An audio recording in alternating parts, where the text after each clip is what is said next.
Hello, my name is Daniel Adibi, and I will be your host for Our World 101, the show in which we discuss complicated, real-world events and issues to bridge people together. Today's topic is the Israeli-Arab conflict and the actions taken to bond people together. I know it is very hard to summarize the deep and complicated conflict in Israel, but to put it in a few sentences, there was a movement called Zionism which advocated for the establishment of a safe homeland for Jewish people. As a result, the United Nations established Israel in 1948, and they placed it where Palestine, an Arab country, already was. As a result, many Arabs were displaced in the surrounding area, but it gave Jewish people a safe and deeply spiritual homeland, which was made even more important after the horrific events of the Holocaust. Since then, many wars have been fought over the land, but there have also been many actions taken to bond people together. One organization hoping to achieve this is SquashBond, which hopes to bond children together through the sport of squash. Here to talk to us today about SquashBond and about the Israeli-Arab conflict is Naomi Schechter, who is the Director of Development and Community Outreach at SquashBond. So, welcome to the show. We are really excited to have you here. I have to say that I'm incredibly impressed with how you synthesized all that information, and you stated it very beautifully. So I'm thoroughly impressed, and I'm very happy to be here talking about a very important topic. And I, again, thank you for being aware and interested in having these conversations, because the truth is that's how change happens, by being brave and courageous to have those conversations. So thank you. Thank you. Can you describe SquashBond in a little more detail to us? So SquashBond is an organization that brings Israeli Arabs and Israeli Jews together, building bridges of understanding and peace, because it's an opportunity for people to see each other and know each other in a different way. And I sometimes call things like underhanded therapy. If you get people in a room and say, let's have a discussion about the conflict, let's talk about the problems, you're going to face opposition. You're going to face people becoming very defensive. But when you give them an opportunity to get to know people as people, that's when true understanding and friendships and connections can happen. And that's what SquashBond does. It gives you the skills of squash. And I often talk about how squash is a metaphor for life. So many life lessons happen in squash. Learning, and you know, because that's how we met. Squash becomes the vehicle to sort of break down those barriers. And then within SquashBond, there are opportunities to get to, you go to people's houses, you learn about people's festivals and holidays and about each other's food. Like there's a hummus debate, like who has the real hummus and what's the right hummus, and oh no, that's wrong hummus. And so you have these kinds of fun things that happen that wouldn't happen unless you had a vehicle to bring people together. And that's what SquashBond does. It's that vehicle. So it's teaching squash, which is a wonderful sport, and very, very hard. I don't know if you know this, but I started playing squash myself. And it's very hard. I now have so much respect and humility as a parent, because I get it now. So they learn squash skills, they learn people-to-people skills, and they learn about each other's cultures. And it's a very profound process. And what inspired you to join SquashBond? Well, that's a great question. So what happened was my older son started to play squash, and it was getting close to his bar mitzvah. And in Judaism, when your son or daughter becomes a bar bat mitzvah, you take on a mitzvah project. You take on something that gives back to the community. And what is also ingrained in our belief system, in our religion, is the concept of tikkun olam. And that means healing or repairing the world. And it's our job as Jews to help in that process, to do what we can. And it's not just to do what we can for Jewish people, but as a whole. What can we do as Jewish people to help repair the world? So as a bar mitzvah, he had to take on a project to do good, to do something that helped others. And so we're like, well, you're involved in squash, and we're going to go to Israel to do your bar mitzvah. And so we were just researching. We found this organization called SquashBond. And I was like, okay, I think I've got an idea here. And so we contacted them, and we wanted to raise money for SquashBond. And they were still kind of new, and so they hadn't the idea of raising money and getting people from America to give in that way hadn't happened yet. So they're like, okay. And so we became friends. And when we went to Israel for Benjamin's bar mitzvah, we stopped at SquashBond and we got to know some of the kids playing. And I have pictures with kids when they were so much younger, and it's really cute as we've watched them grow. So we took part and we just kept in touch. And then there was a few years later, I was going to go to Israel with a women's group, and I said to Benjamin, I was like, Benjamin, what if we call Nitzan and SquashBond, and we say, let's do a camp, and you can be like one of the counselors, one of the assistant coaches at the camp. And Benjamin's like, I guess so. I'm like, yeah. Excuse my terminology. I was like, I'm going to totally pimp you out. No, I said, I will. I think it'll be a great opportunity for you to continue working with SquashBond. Mm-hmm. And so we called Nitzan. He's like, well, we haven't really done that before, but sure. I mean, it's a small organization, so it can easily pivot. It can easily adjust. And so they put together a camp. I went to help. Benjamin helped, and they they offered opportunities for students from SEA programs in New York and some additional kids. So that was the first camp we did, and that was in 2018. And then we did again in 2019, and I brought more kids. I brought 8 kids from America, and I was their mom, their SquashBond mom, or a cool aunt. And so it was the funny part is that we bonded as a group with the SquashBond kids, and then we bonded as our own, like Israel Connects, as our own group of Americans coming in. And so it was just this, and I'm still in contact with them. It's an incredible feeling. And how did you personally get into the sport of squash? Well, when you're sitting there for 5 or 6 years watching your kids play a sport, so the funny story is that there's a women's event called the How Cup. Mm-hmm.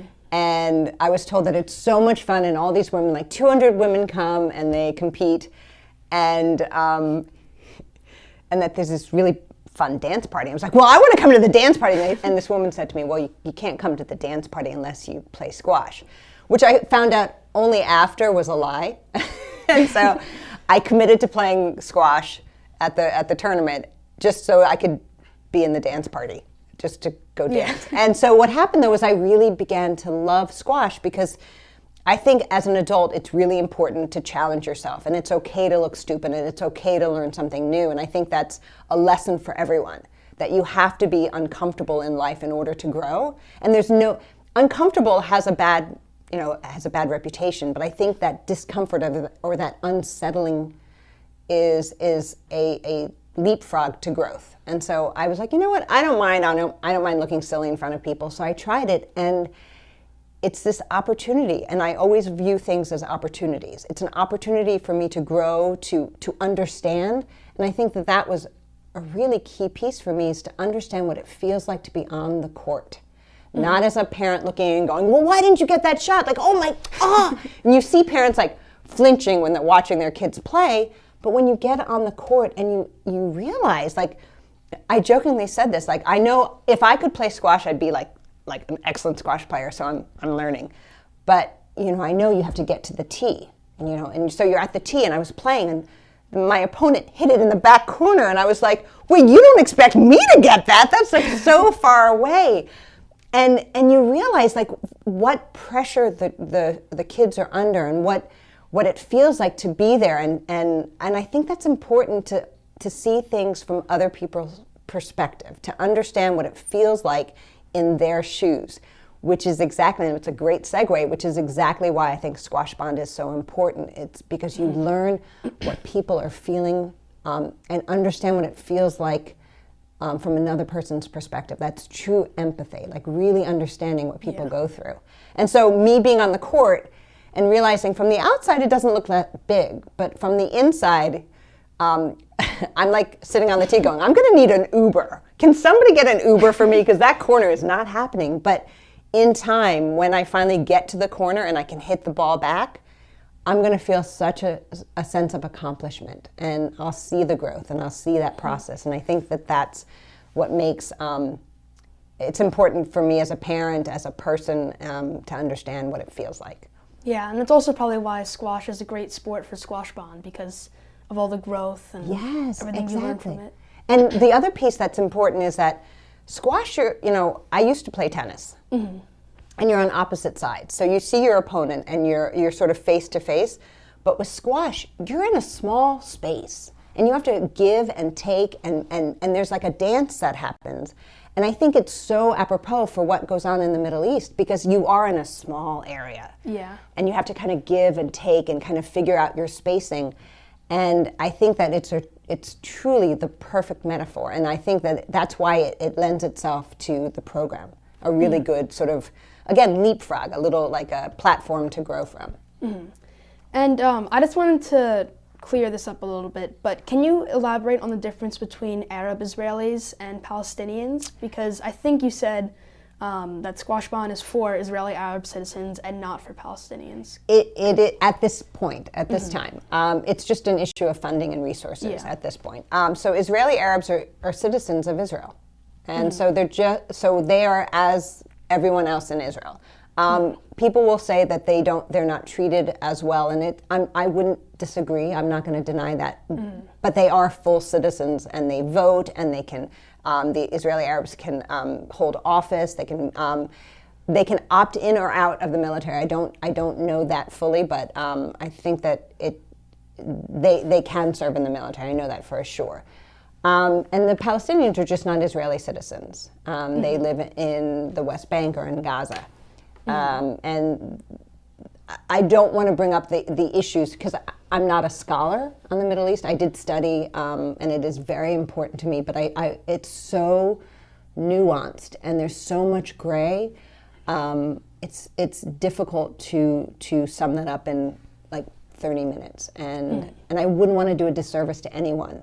Because it is really important to me. It is what I always wanted to study. I always wanted to be a part of change. And again, like it goes back to believing so strongly in Tikkun Olam. Like, what is it that I can do with my skills, my talents, my resources? What is it that I can do to make a difference in this world? And so that's been my area. I've always felt an affinity. I lived in Cairo for some time. I graduated college early because I'm an idiot. Do not graduate early from college. Enjoy, experience everything, and I'm sorry, Mom. Don't go late, but don't graduate early. But I graduated early, and then I went to live in Cairo because I wanted to study Arabic and Arab society. My degree is linguistical anthropology, focusing on the Middle East. So the difference, getting back to your question, the difference is a certain group are citizens of Israel with all the rights and privileges of living in the country, and the Palestinians are not citizens of Israel. And yeah, so obviously it is important to understand like all the conflict and the history behind it. And I just wanted to mention for our viewers that we briefly touched upon the topic, but if you want to learn a little bit more about the conflict in Israel, a great book that I have read is the Lemon Tree Young Readers Edition, and I found it eye-opening because it gives perspectives from both an Israeli girl and a Palestinian man. And I think that's do you have any important. recommendations? I didn't mean to cut you off, but I think it's really important to whatever information you read that you get different perspectives, because I think that what has happened, I mean, I think it's obvious what's happened in America in terms of how we are so siloed off. Like, we believe this way, you believe that way, and never the twain shall meet. And I think that that's really dangerous. And I don't know if you saw the movie on Netflix, The Social Dilemma. I have not seen it. It's very interesting in that it explained to me, I mean, so much of it I already knew about social media, but what I wasn't fully aware was that when you do a Google search, it gives you information that it knows you want. So if you're somebody who is pro this or pro that, you're only going to see information that's going to agree with you. And I think that that's the danger that we've been facing lately, is that we just keep confirming, and no offense to the people doing it, they think they're researching it. So when I research something and it shows me all the things that I would agree with, I'm like, well, I've done my research and look, everything agrees with me.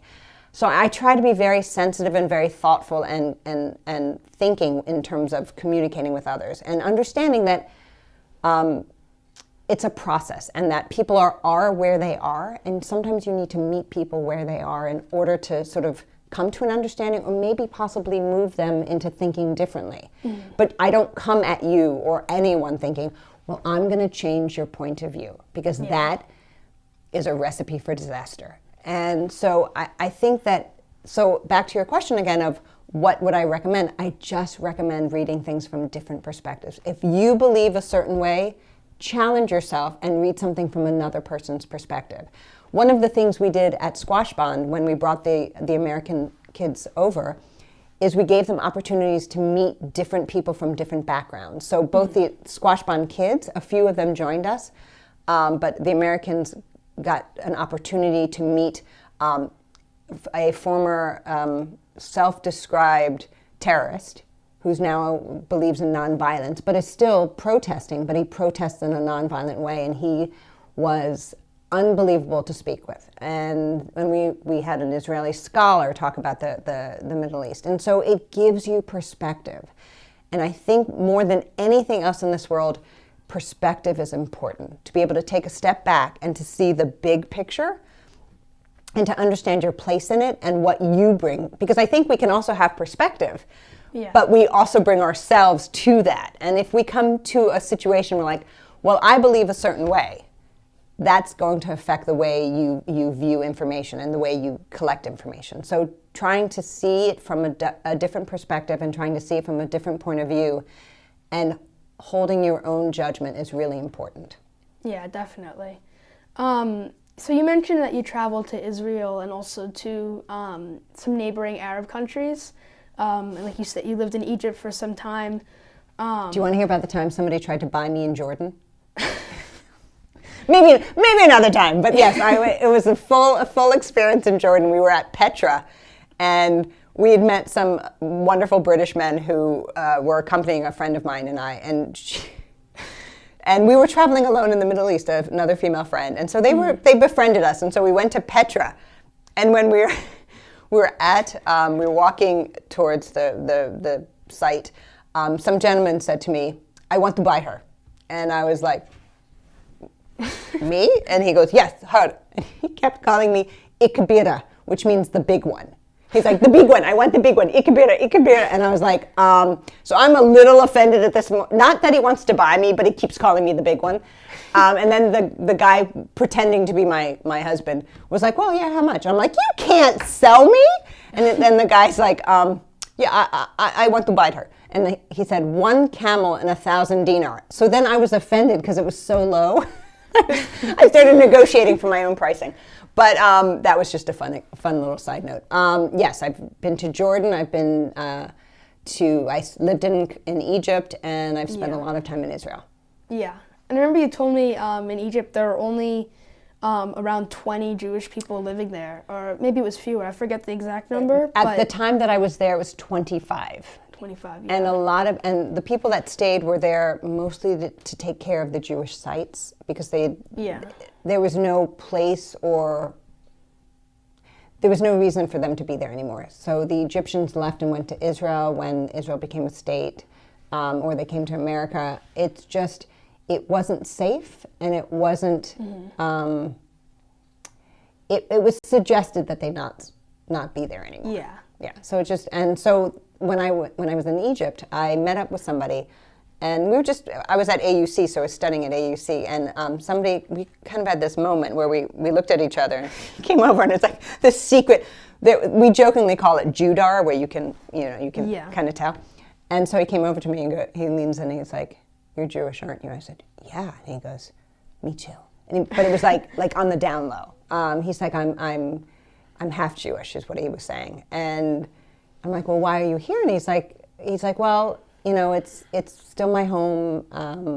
And I think his parents were involved with a synagogue, and they're beautiful synagogues. There was such a vibrant community, a Jewish community in Egypt, especially in Cairo. it's heart-wrenching to see that it's not there anymore. Yeah.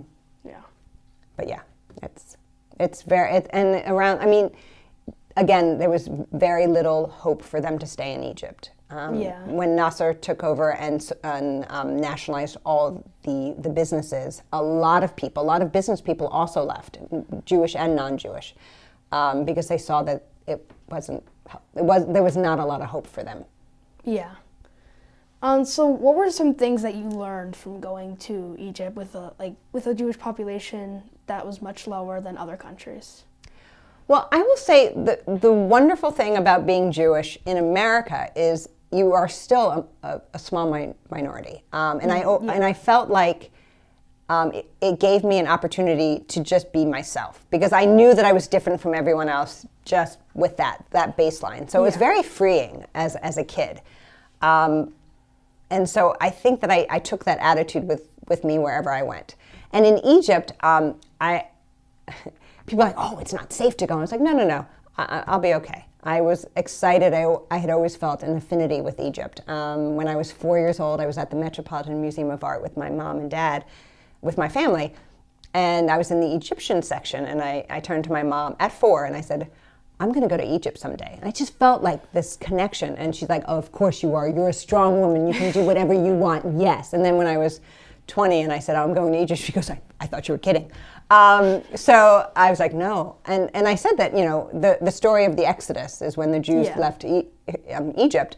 And I said, well, back then I forgot something, so I want to go back and retrieve it. So I knew that it was part of my journey to go back or to go.